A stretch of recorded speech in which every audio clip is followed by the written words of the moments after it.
Here we are. We now have an official Army Combat Fitness Test, or ACFT, and if you've been following this roller coaster of a ride of the ACFT from these last several years, there's gonna be some changes you're gonna see that you're probably not gonna be very happy about.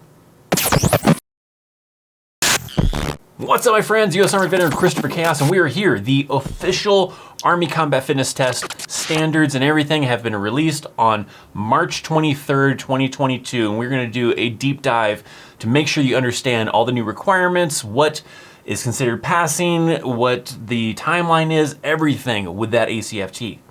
So I'll be diving deep into each event to give you an idea as to what is requirements for passing the Army Combat Fitness Test, also what is the maximum to be able to get a max score in that event. Now, during that explanation, I will be mentioning a lot of the major changes, so that way if you have been following all the different versions of the ACFT, I'll be able to mention the main kind of changes to it, but I'm also gonna kind of spend a little bit of time kind of talking about some of the major changes and what those changes are for the ACFT. Then we're gonna get into the timeline. What is the timeline for when do I have to pass an ACFT? When is the timeline for when I have to pass the ACFT to be able to graduate basic training, AIT, non-commissioned officer courses, all those kind of things. All sorts of other timeline things for getting promoted, re-enlisting, all sorts of things that are related to the ACFT. So we'll break down the timeline. So let's go ahead and get into it, and let's get into the events and what it takes to pass as well as max these events. The points for the ACFT for each event is from a 0 to 100. 60 points is what is needed to be able to pass that event, and then of course 100 is the max. So let's get into that first event, which is the 3 repetition maximum deadlift. In this event, the soldiers are gonna have to lift as much weight as possible 3 times. If they fail to do so, then they will get a second attempt to try to lower the weight and try to be able to pass. Now for this event, the standards are 140 pounds for men and 120 pounds for women to be able to pass. And yes, there is different standards for men and women. It is no longer gender neutral. They do have different standards. Now we're gonna get into some of the other events, but there's also now the age factor is no longer age neutral either for the new ACFT. And for all ages for this event, it remains the same. So this standard of 140 for men, 120 pounds for women stays the same regardless of your age. Now, if a soldier is looking to max that event, well, that is going to depend. 340 pounds for men and 210 pounds for women to get 100 points in that event. Now, the maximum does stay the same all the way up until the age of 47, where then it starts to decrease.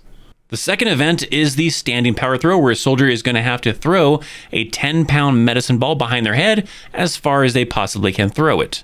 Now, to pass this event and get 60 points does depend on if you're male or female, as well as age, and we're going to focus on the age group of 17 to 21 for this example, as it will be 6 meters for men and 3.9 meters for women. That is the minimum distance they have to get when they throw this ball if they want to be able to pass the event.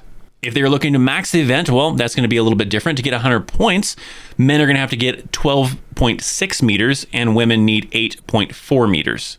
Now, these minimums and maximums do increase with age, and then at a certain point, they do start to decrease. The third event in the ACFT is the hand release push-up.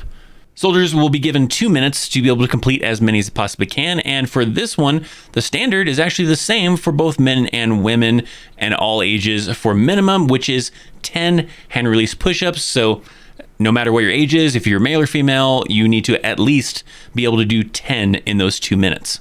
Now, however, if a soldier is looking to try to max this event and try to get maximum amount of points, that does change based on your age. So for the age group of 17 to 21, that is going to be 57 hand release push-ups for men and 53 hand release push-ups for women. For this one, it actually increases for the max for men as they get older, and then at a certain point starts to decrease, whereas for females, it just starts to decrease over time as women get older. Now moving into the fourth event in the ACFT, that is the sprint drag carry. In this event, soldiers will have to sprint, they'll have to drag these weights across this line for a certain distance. They have to carry these kettlebells. They also have to do some kind of like shuffle kind of a run. But the requirements to be able to pass this event is a timed event. So to get 60 points and pass for the age group of 17 to 21, that is going to be 2 minutes and 28 seconds for men and 3 minutes and 15 seconds for women. Now for the passing requirements for men, it actually gets more time as they get older, but for women, it actually stays the same standards until they get to the age of 32, where then they start to get more time. Now, if a soldier is looking to max this event, well, to get 100 points in the sprint drag carry, that's 1 minute and 29 seconds for men and 1 minute and 55 seconds for women. Again, in the age group of 17 to 21, as there is some slight change here and there for the different age groups as you get older and stuff, but it's like a few seconds. It's not much. A little bit of a heads up of all the people I've talked to that has done the ACFT already. They say that this event is usually the one that kind of wears them out the most. So then making the next two events a little bit harder to do because they've expended a lot of energy during this event. But moving to the fifth event, that is the plank. Some of you might be thinking, wait, isn't that an alternate event? I can either do the plank or the leg tuck. Leg tuck is gone. There is no leg tuck no more. It is now the plank. The fifth event is the plank. And if you want to be able to pass the plank, well, the same standards for both men and women. That is 1 minute and 30 seconds. Now, this is for the age group of 17 to 21. The times do decrease as they get older, but it is still the same standard for men and women in this event. Now, for individuals looking to max this event and get 100 points, well, still the same standard. So 3 minutes and 40 seconds for both men and women. This is for the 17 to 21 age group, and it does decrease with age until about 37, and then it just basically stays the same. But now let's move into the sixth and final event in the ACFT, which is the 2-mile run. And in order for a soldier to be able to pass the 2-mile run and get 60 points, they're going to have to do 22 minutes for men and 23 minutes and 22 seconds for women. Now, this is for the age group of 17 to 21, as it does change as soldiers get older. Now, for the male soldiers, it actually stays the same until they reach the age of 37, and then they actually start to get more time to be able to pass the event. But for female soldiers, they actually get less time to be able to pass the event up until the age of 32, where then they start to get more time to be able to have a little bit more time available for trying to pass the 2-mile run. But if a soldier is looking to get 100 points and max the 2-mile run, well, they're going to have to do it in 13 minutes and 22 seconds for men and 15 minutes and 29 seconds for women. Once again, this is for the age group of 17 to 21. As for men, the max time does increase with age, but for women, it gets a little bit less on the time for the max, and then it starts to increase at the age of 32. So as I already mentioned, the major changes are that, yes, it is no longer age neutral, and it is no longer gender neutral. There are now different standards based on your age and based on if you are a male or a female soldier. In the previous versions, that was a big thing they were trying to hit on with the ACFT, was it doesn't matter how old you are, it doesn't matter if you're a male or female soldier, the enemy doesn't care, bullets don't care, so the standards are gonna be the same regardless of your age and gender. They got to a point where there was different standards based on your MOS, and it depended on if you were an MOS that maybe was more of a physical type of MOS, then you might have a higher standard. And then if you're an MOS that maybe is less in the physical side, then the standard might be lower. And then that one eventually changed to just be, no, it doesn't matter what your MOS is. These are the standards for men and women. So that last version still had the same standards for both men and women, same standards regardless of your age, but they had it in a different way to where, like, on the promotion board, they would have it where it would show like the percentile. So like, let's say a female isn't being judged based on how much weight she lifted compared to another male soldier trying to get promoted. They're judged more on how well do they score compared to other females in those events or other females in ACFT in general. Same with the men too. It would kind of show on their kind of record, you know, how well do they score on the ACFT when compared to other men taking the ACFT. But now we're here, and the major changes is that we're kind of back to the way it was with the APFT, where there are different standards for men and female soldiers, and there are different standards based on your age. The other major change is getting rid of the leg tuck. We had the fifth event in the ACFT, which was the leg tuck, and the minimum requirement to pass the leg tuck event was to do one. One leg tuck was required to be able to pass. That was kind of the main controversy with like the ACFT. People were having a hard time being able to do one leg tuck. I guess because they were pretty exhausted after doing the other events, whatever the deal was. So they then introduced the planking event as an alternate, so soldiers have a choice before doing the event to choose to either do the leg tuck or choose to do the plank. You could not go and just try to do the leg tuck, and if you couldn't do it, then go do the plank. You had to make the decision beforehand. So if a soldier chose to do the leg tuck, they had to do one or more, preferably, and then if they did not choose to do leg tuck, then they would do the plank, and the minimum requirement was to be able to plank for 2 minutes and 9 seconds to at least pass the event. But now there just is no leg tuck, so there is no two options for that event. For the fifth event, only one option, which is the plank. Okay, so now let's get into the timeline with the ACFT. So now we're moving into the timeline to kind of cover, when do you have to pass it by? When is it going to be required to graduate basic training? All that kind of stuff. So here's the timeline for the ACFT implementation timeline as the 1st of April, coming up pretty quick. The soldiers are going to start doing these diagnostics. These are like practice ACFTs. They've already kind of been doing that in the past already anyways, but now it's like with this new version, you need to be taking these kind of practice ACFTs, these diagnostic tests to kind of see where you stand, because the next timeline is 1 October of 2022.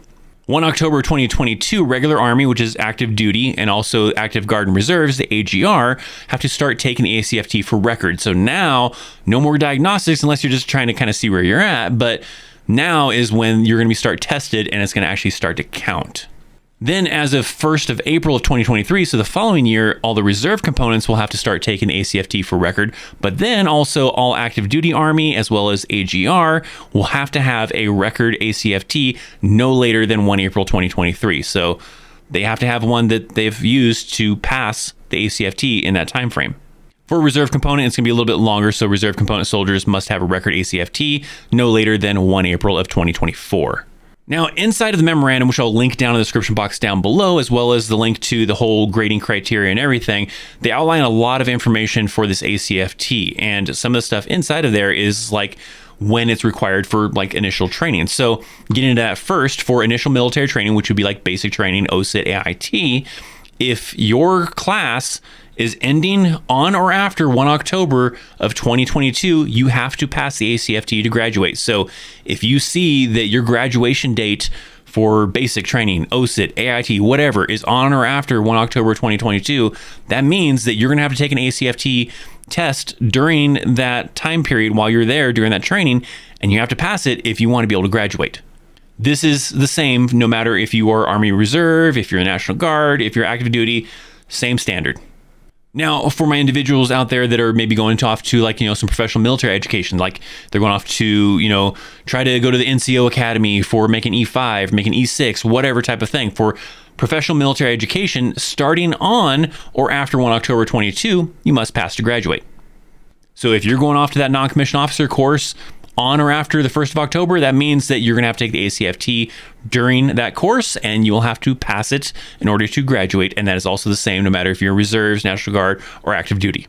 For soldiers that are thinking about re-enlisting to stay in the Army to extend their contract, well, you must have passed an ACFT in the last 12 months, and the standard is within 12 months of 1 October 2022 for active duty and 1 April of 2023 for Reserves. Now, in the event that a soldier does not have a passing ACFT on record during that time frame, they will be authorized to be able to possibly extend their Army contract by 12 months to allow them to try to pass it and then re-enlist. But if they can't pass in that time frame, then there's probably going to be some serious issues.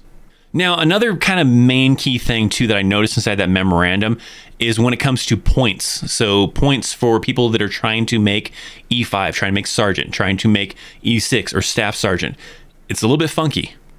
So for those individuals, they don't yet have it fully outlined as far as how the points are going to work for the ACFT when it comes to promotions to non-commissioned officers. So you actually have to have an APFT on record, and that is what gets used to calculate your points for promotion.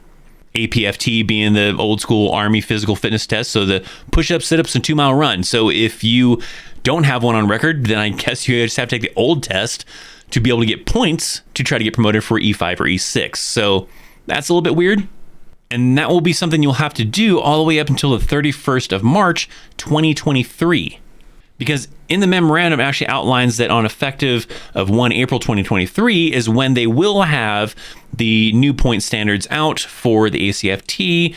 So if you're in that kind of time frame of trying to get promoted to E5 or E6, before, I guess, the 1st of April of 2023, that means you still have to take the old push-up, sit-up, 2-mile run to get points for promotion. Otherwise, after the 1st of April 2023, then they will have the actual point criteria for being able to get promoted. And that is the official Army Combat Fitness Test. Now, I guess I say official Army Combat Fitness Test because we thought some of the other versions were like the official ones, and then kind of had the whole thing where they were doing the independent study and Congress was kind of looking at it. And I guess as a result of whatever Congress kind of decided from that independent study, this is what they have kind of come up with to be the official Army Combat Fitness Test. Now, when you're comparing it to the previous versions, sure, it looks pretty bad, right? A lot of people probably hate it. Maybe some people love it. I don't know. I guess it just really depends on the individual. But I think the bigger picture here is not comparing it to, I guess, the draft versions of the ACFT, rather comparing it to the old school APFT, the Army Physical Fitness Test, the push-ups, sit-ups, and 2-mile run.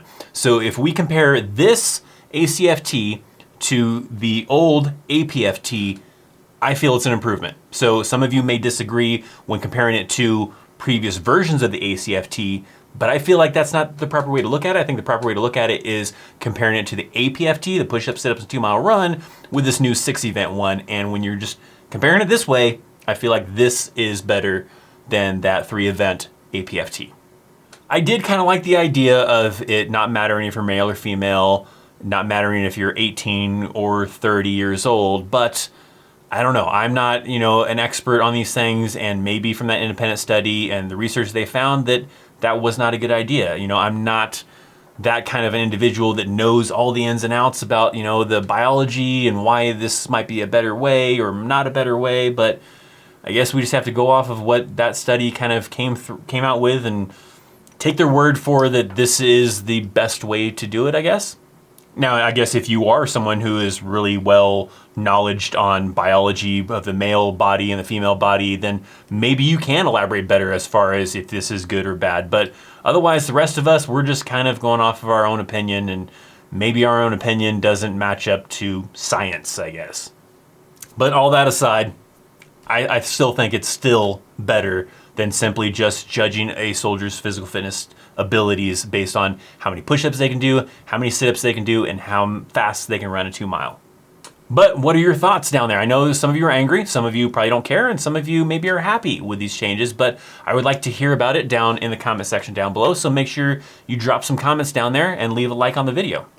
If you feel like this video was great and really in-depth with the ACFT, and there's other people that you know of that may want to know about this information, make sure you're sharing this video. Hit that subscribe button down below. Check out the links down in the description box for content about this video, plus affiliate marketing links and all sorts of crazy stuff, social media that I got.